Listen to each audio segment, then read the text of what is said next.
Hello everyone, welcome to Redbust US channel.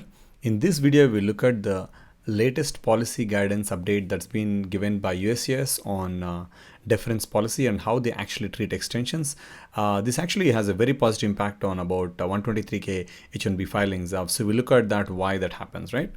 So what we look at in this video is the impact of the previous Trump policy and what is the change now and what it means in layman terms, right? And how it look in the actual policy manual. So if you haven't subscribed to our channel, do subscribe for getting regular updates. Firstly, the news, right? So this is the policy that was actually announced by USCIS on April 27th. As you can see, they just say that they're actually giving new policy guidance, and this is based on President Biden's executive order for restoring faith in legal immigration. Yeah, so that is the root cause, or I would say the reason for this change in policy. Now, before we actually jump into the details of what is deference and all sorts of things, I want to just quickly look at the impact of what the previous policy put in by Trump had, right? So in October 2017, Trump administration removed the policy on deference that was originally from 2004. And as a result of that, what exactly happened was USCIS officers had to treat all applications of petitions, including extensions, where nothing has changed, as new applications or new petitions, and they had to do extra scrutiny. What it resulted in is, as you can see on the screen, this is actually data we pulled up from USCIS H1B data. So you see, the fiscal year 2018, the number of RFEs, completions with RFEs, nothing but how many RFEs were given. You can see the RFEs percentage increased from 21 to 38. That's pretty much double, right? I mean, you can see how many RFEs were given because because of this policy. So, and in turn, what happened was the approvals rate also reduced significantly. Of course, these approvals are tied to not just this one deference policy, but a host of other reasons. But this is also one of the reasons how the RFEs increased and the whole thing changed. And the trend continues, like in 2019 as well, and in 2020. It's of course, some things have changed in 2020, fiscal year 2020, and of course 2021 data is very, very new, right? So that's why you see that difference. Now that is the impact, right? Now in terms of what this policy can impact, in the upcoming, years is this, right? So if you look at the data for H1B approvals for initial and continuing employment, it's about 400,000 plus. And of that, about 303,000 petitions are filed for something called continuing employment.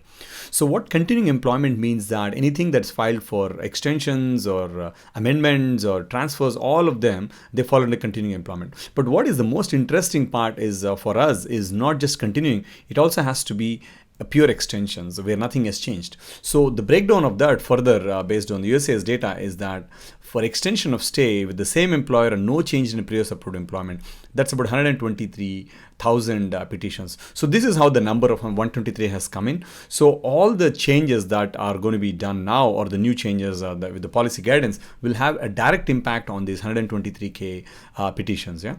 Now in terms of, it's not just H1, it also impacts L1 visa filings. But if you look at the data for L1, for FY 2020, the entire L1 filings using I-129 form was about 40,000 only.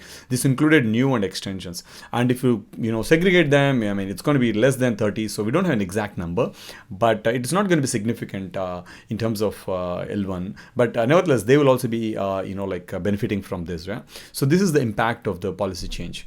Now, let's look at what is this deference policy. It looks like kind of cryptic if you're not into this world.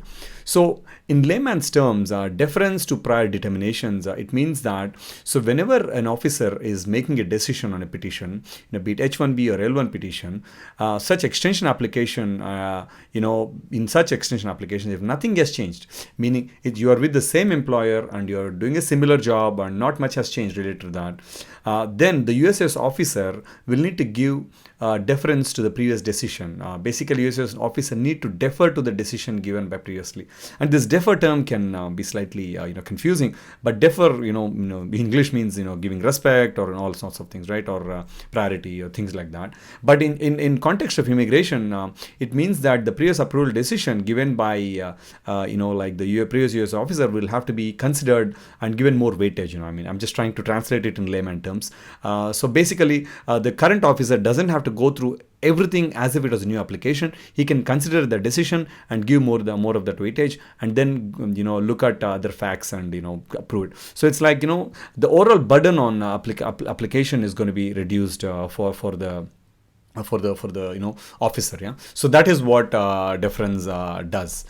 Now, in terms of the policy, right, what exactly Biden team is doing, they're not really creating a new policy per se, but all they're doing is they're actually removing the Trump administration policy that was put up in 2017, and they're reverting that back to original guidance from 2004. This was the original policy that was given in 2004, and as you can see on the screen, this is the actual policy. I mean, it's like a 4-page document. We have an article. You can check the article link, which has all of that details in the description. But this is what the policy reads, right? In matters relating to extension of non-immigrant petition, and you can see the highlighted text, right? Same parties, same underlying facts, prior determination is eligible, sought to be given deference. Yeah, so I mean, I'm just reading through the highlighted parts only. So this is the crux of the whole like the policy, right? So and and they also give exceptions where the previous approval need not be given deference, where something has changed or when there is an error, right? That's the first one they give, or there is a substantial change in circumstances. So if anything changed, like related to the job, or there was an error, then the deference will not be given. Yeah, so that is what it terms, right? Now, based on this, they have actually updated the policy the updated policy manual on this, and this is what it reads today, right? As it's after it's updated, and it talks about all of these things. We will not read through this text. You can read through the text later, but it clearly tells that officers should defer to a prior determination that the beneficiary or applicant is eligible for the non-immigrant classification sort. So all it means that in whatever I explained, they need to actually defer to the decision. But what is clarified here is officers do not have to go through this automatically.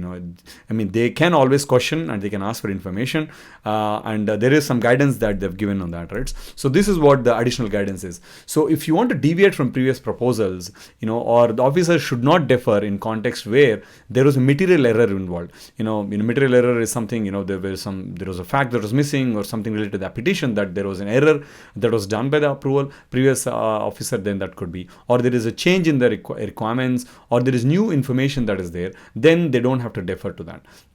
And also, if they are actually not deferring to previous, or not giving priority or importance, or or weightage, then they need to really explain why they are not doing that, and they should acknowledge that in the RFE or NOI, notice of intent to deny, telling why they're doing that. And the second part also they need to do is they also need to obtain supervisor approval if they're deviating from the prior approval. Yeah, so this is very, very important in terms of somebody cannot just use I would say just I'm not going to defer to this, but they also need to give explanation and get some sort of approval from the supervisor, right? So this is actually a big deal, I would say, for all these 123,000 or 140,000, including L1s, extensions. So what we can expect to see after this a policy update starting from now, which is end of April, is that we may see faster approvals for extensions. We may see lesser RFEs. So it's going to be a positive change for all of these applicants, and hope this will bring in positive change. Again, this is not a new policy. This is basically updating the 2004 policy back in place. Yeah. Hopefully that was helpful. If you haven't subscribed to our channel, do subscribe for getting regular updates.